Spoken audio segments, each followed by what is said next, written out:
Friday, March 20th. Buddha Dhamma, Chapter 18.5, Part 3, the highest fruit of concentration, samadhi, and spiritual accomplishment, transcending samadhi. Part 3 is 18.5F, at the beginning of page 1811 to page 1821. Wisdom's task force, or all the things that works in line with wisdom or for wisdom. 18.5F, Wisdom's Task Force. This heading, Wisdom Task Force, as well as the expression, the arena of practice for wisdom, refers to the 7 factors of enlightenment, Bojana. In Pali, meaning the enlightenment factors are both a support for the development of concentration and by the way to apply concentration for achieving higher ends, up to including the highest goal of true knowledge, vijja, and liberation, vimutti. The 7 factors are mindfulness, sati, investigation of truth, effort, bliss, tranquility, concentration, and equanimity. Gautama Buddha gave a short definition of the enlightenment factors. They are called enlightenment factors because they are conducive to awakening or to realization. Based on a literal analysis of the term bojana, the commentaries translate it as either attributes of an awakened person, attributes of one about to be awakened, or factors of awakening. You see, in the principle, the enlightenment factors are adversaries to the 5 hindrances. In Pali language is nitsarana or nivarana. Most of the time, Gautama Buddha mentioned these factors in combinations with the hindrances in the capacity of opposing forces. The attributes of bojana, enlightenment factors, are opposites to the attributes of nivarana, hindrances. Monks, these 7 factors of enlightenment are not obstructions, are not hindrances, are not corruptions of the mind. When developed and cultivated, they lead to the realization of the fruit of true vijja and vimutti, so the fruit of true knowledge and liberation. Monks, these 7 factors of enlightenment, bojana, are makers of vision, makers of knowledge, promoting the growth of wisdom, free from distress, leads towards nibbita. As mentioned earlier, the hindrances destroy the quality of the mind. The hindrances can be used to measure the level of deterioration of a person's mental health. The enlightenment factors, bojana, on the other hand, enhance the quality of the mind and promote mental health. They can be used as a yardstick to evaluate mental health. Definitions of the 7 factors of enlightenment, bojana, are as follows. The first one is sati, mindfulness, meaning recollection, to recall, to reflect, or to hold attention on something which is engaged on a required activity. In the context of the enlightenment factors, sati encompasses both the vigilant role of mindfulness, in which attention rests on a specific object of consideration, and the collection of the Dhamma teachings and necessary activities in order to submit them for inspection by wisdom. Number 2, Dhamma vichaya, meaning investigation of truth, search for truth, To apply wisdom in order to investigate the object focused on by sati, or the Dhamma teachings submitted by sati. For example, to contemplate the essential meaning and the value of an object under consideration or investigation, to examine and select those things that are beneficial to one's life and are not most suitable to the present circumstances, to discern how the object arises, sustains, and passes away, to understand the object in the context of the Tilakkhana, the three characteristics, and to realize the Ariya Satya, the Four Noble Truths. Number 3, Virya, meaning effort, energy, fearlessness, persistent, ardent enthusiasm for under investigation by wisdom, courage to perform good deeds, strength of heart, a fighting spirit, perseverance, hastening to improve, an ability to uplift the mind, an ability to prevent despondency and discouragement. Number 4, piti, meaning bliss, delight, joy, contentment, deep pleasure, rapture, exhilaration. Number 5, pasati, tranquility, mental and physical ease, relaxation, serenity, calm, in absence of stress and agitation. Number 6, samadhi, meaning concentration, one-pointed focus on an object of attention, steady and consistent attention to an activity, an absence of distraction, vacillation, and mental disturbance. Number 7, upekha, meaning equanimity, objectivity, impartiality, to observe, equanimity, and calm with the mind that is focused on activity when things progress according to the plan or according to how they ought to be.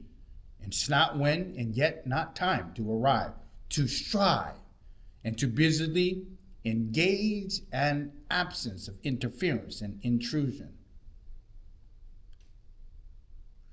Gautama Buddha mentioned the nourishment, ahara, and the denourishment, anahara, of the hindrances and the enlightenment factors. The nourishments which spawns, invigorates, and increase the hindrances is a lack of wise reflection. Yo niso manasikara. The denourishment which does not feed or support the hindrances is wise reflection. Yo niso manasikara. Likewise, the nourishment which generates, promotes, and perfects the enlightenment factors is wise reflection or reason analysis. The denourishment is the lack of reason analysis. Nourishment and denourishment of the 5 hindrances. A, sensual desire. A lack of wise reflection regarding the images of beauty. Supa nimitta is the nourishment. Reason analysis, a wise reflection on images of impurity. Asupa nimitta is the denourishment. B, ill will. A lack of reflection regarding to the repulsive imagery. Patika nimitta is the nourishment. A wise reflection on the deliverance of the mind. Sito vimutti is the denourishment. C, sloth and torpor. A lack of wise reflection regarding to the sluggishness stemming from overeating, from boredom, from drowsiness or despondency is the nourishment. A wise reflection on the sourcefulness, improvement, perseverance is the denourishment. D, restlessness and worry. A lack of wise reflection regarding to the state of circumstances of mental agitation is the nourishment. A wise reflection on the state of peaceful mind is the denourishment. And E, doubt. A lack of wise reflection regarding the issues giving rise to doubt is the nourishment. A wise reflection on wholesome and unwholesome quality, beneficial and harmful qualities is the denourishment. Nourishment and denourishment of the 7 enlightenment factors of Bojana. A. The nourishment of sati, mindfulness, is wise reflection on the things acting as the basis for mindfulness, foundation. B. The nourishment for investigating of true Dhamma is wise reflection on wholesome and unwholesome quality, beneficial and harmful qualities. C. The nourishment for vidya, effort, is wise reflection on the resourcefulness, improvement, and perseverance. And D. The nourishment for piti, bliss, is wise reflection on those things acting for the basis for bliss. E. The nourishment for tranquility is wise reflection on a physical and mental tranquility. F. The nourishment for samadhi, concentration, is wise reflection on concentration signs and those things that do not make the mind confused. G. The nourishment for equanimity is wise reflection on those things acting for the basis of equanimity. Conversely, the denourishment of the enlightenment factors is the lack of wise reflections on those things giving rise to each of these factors. The specific nourishment mentioned above. The things acting as the basis for mindfulness are the objects focused upon by mindfulness. One commentary passage describes these are the 37 factors of enlightenment, bodhi patikya dhamma, the 9 supermundane states, lokutraya dhamma. From a wider perspective, however, this refers to the practice of the 4 foundations of mindfulness, satipatthana. From the path to purity, the Visuddhi Magga and the Samhoha Vininotani describes 4 more qualities giving rise to mindfulness. Mindfulness and clear comprehension, sati sampajana, avoidance of people with muddied awareness, association with people well guarded by mindfulness, and devotion to the enlightenment factors of mindfulness. The commentaries outline 7 qualities you see that give rise to investigation, to be an inquirer, to make things clear and bright, to balance the spiritual faculties, to avoid the company of fools, to associate with the wise, to contemplate matters requiring deep insight, to devote oneself to the investigation of truth. The commentaries list 7 qualities that give rise to effort, to reflect on various dangers, the dangers of wickedness that rouse oneself by recollecting that if one makes no effort, one will encounter no such danger. To discern the blessing of making effort, which leads to exceptional mundane and supermundane results. To consider the path of practice was traversed by exceptional people, including the Buddha, Gautama, and his disciples. If we are lazy and lack in our efforts, we will never achieve the goal. To honor alms food by aspiring to generate blessing for the donor. To consider the greatness of Gautama Buddha and to remember that he has praised effort. To consider that we should honor the compassion and kindness through devoted effort. To consider that one should act in a way that is worthy of inheriting the magnificent legacy of the true eternal Dhamma. To reduce laziness, sloth, and torpor through various means, like switching postures and developing the perception of light, aloka sanya. To avoid indulgent people, to associate it with industrious people, to reflect on the 4 efforts, sammapatthana, to devote oneself to make an effort. You see, the commentaries describes 11 qualities that give rise to piti, bliss. To recollect the virtues of Gautama Buddha, to the eternal law of Dharma, and to the Bhikkhu Sangha, the community.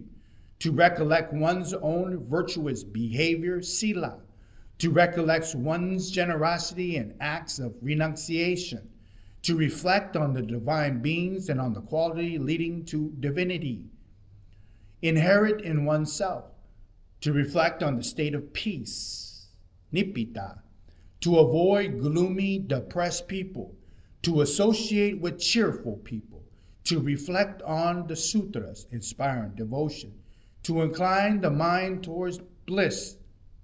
The commentaries describes 7 qualities that give rise to tranquility.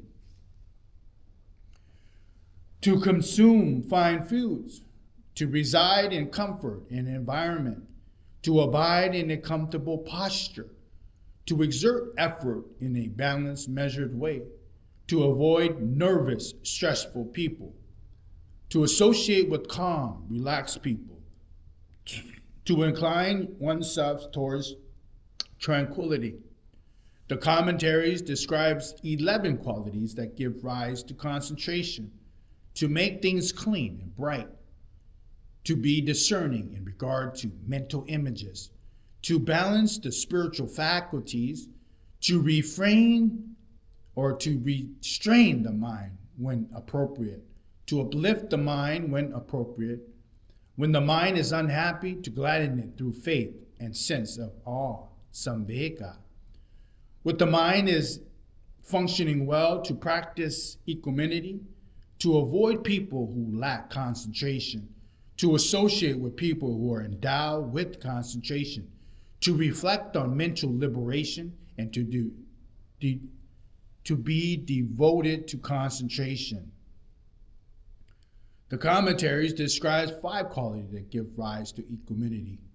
To be non-discriminatory towards all living beings, both monks and lay people. To be objective about conditioned arisen phenomenon, both one's internal physical organs and one's personal belongings. To avoid people who are anxious about and jealousy guarding things, including other people's and personal possessions. To associate with people who are unbiased towards living beings and conditioned phenomena. To incline the mind towards equanimity. The 7 factors of enlightenment are mutually connected, as confirmed by the following teaching by Gautama Buddha. In sum, a monk who has studied and listened to the eternal law of Dharma from a wise, virtuous person who dwells in both physical and mental solitude has an excellent opportunity for realization. First, when someone reviews, thinks about, recollects, and verifies that the Dhamma, the law that has been heard or studied, he develops the enlightenment factors of sati, mindfulness. 2, when he bears the fruit of the Dhamma in mind, he selects it, he analyzes it, he examines it, he investigates it. He develops the enlightenment factors of investigation. 3, when he analyzes, examines, and investigates, he exerts vidya, effort. The more he analyzes, the more he discerns, the more he clearly understands, the more he grasps the essential meaning, the greater is his energy and willpower. The more he strives and preserves, undaunted, he develops the enlightenment factors of energy. Number 4, when he rouses energy, is diligent and increasingly enthusiastic, there arises piti, bliss, independent of sensual desires. He develops the enlightenment factors of bliss. Number 5, when the mind is blissful, both the mind and the body are relaxed and calm, and there arises mental and physical tranquility. He develops the enlightenment factors of tranquility. 6, when the body is relaxed and at ease, the mind becomes firmly established and concentrated. he develops the enlightenment factors of concentration. Number 7, when the mind is concentrated on an activity and functions well, it becomes steady and composed. A person simply observes at ease with mind, with equanimity. He develops the enlightenment factors of equanimity, upekkha. As mentioned earlier, Gautama Buddha taught how the 4 foundation of mindfulness, satipatthana, nourishes the 7 factors of enlightenment, sambojana. When developed and cultivated, the 4 foundation of mindfulness, satipatthana, bring the 7 factors of enlightenment to completion. When the enlightenment factors, sambojana, are developed and cultivated, they in turn bring true knowledge and liberation to completion. The development of the 4 foundation of mindfulness thus acts as the foundation or basis enabling the group of enlightenment factors to enter the arena of practice. You see, when developing complete contemplation of the body, contemplation of feelings in the mind or mind objects, one is endowed with unremitted mindfulness. When one is attentive in this way, one applies wisdom to examine, to inquire, to analyze according to the principles of Dhamma investigation. From this point, the gradual development of other enlightenment factors proceed as described above, eventually leading to the true knowledge and liberation. Likewise, when one is listening to the eternal law of Dhamma, if one firmly establishes the mind, reflects, devotes oneself with all one's heart, and listens carefully, at the time of the hindrances will be absence, and the 7 factors of enlightenment may be each completion. The 7 factors of enlightenment can be developed along with other spiritual qualities. For example, they can be developed along with meditation on breathing or mindfulness of the breath, along with the 4 unbounded states of mind, appamana, or along with the recollection, the perception of impermanence, the perception of foulness, the contemplation on dispassion, the contemplation of cessation. The enlightenment factors assist these other qualities to be of supreme benefit, to be conductive to true safety, conductive to sense of urgency and ardent striving towards wholesomeness, and conductive to the dwelling in peace. Gautama Buddha encouraged the application of the enlightenment factors in meditation practice. These factors help to support the mind when a person is beginning to meditate, and they strengthen concentration. On an occasion, monks, when the mind is despondent, it is untimely to develop the enlightenment factor of tranquility, the enlightenment factor of concentration, and the enlightenment factor of equanimity. For what reasons? Because the mind is despondent, and it is difficult to rouse it with those things. Suppose a man wants to make a small fire flare up. If he throws wet grass, wet cow dung, and wet tinder into it, sprays it with water and scatters dust over it, would it be able to make that small fire flare up? No, Venerable Sir. So too, on an occasion when the mind is despondent,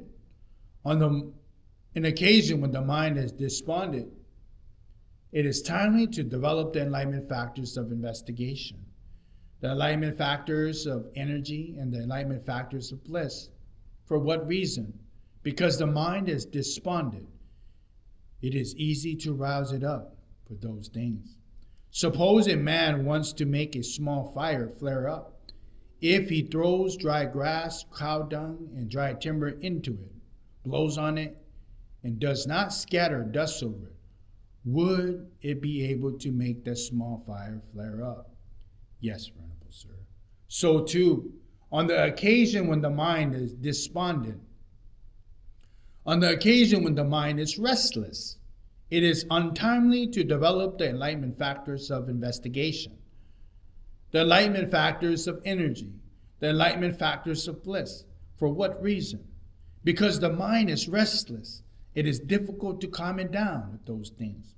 Suppose a man was to extinguish a large bonfire. If he throws dry grass, cow dung, dry timber into it, blows on it, does not scatter dust over it, would it be able to extinguish the large bonfire? No, venerable sir. So too on the occasion when the mind is restless.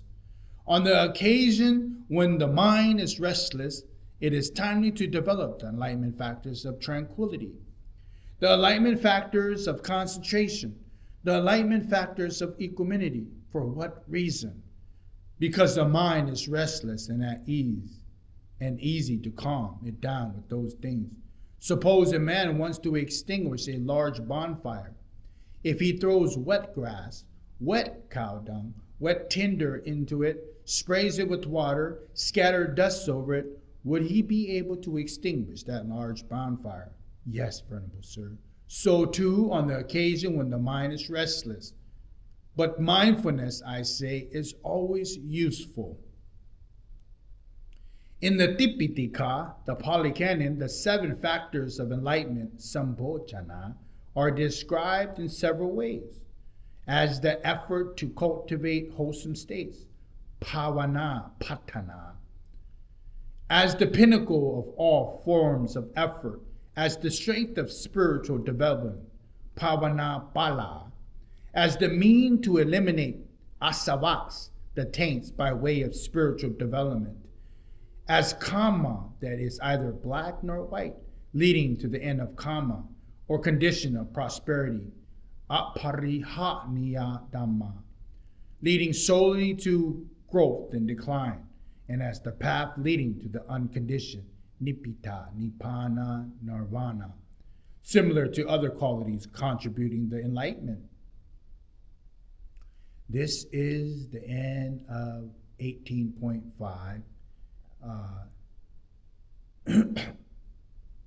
8.5F, and it's the middle page of 1821. We will pick up at 18.5G, and that is unity and harmony of the path factors, Buddha Dhamma.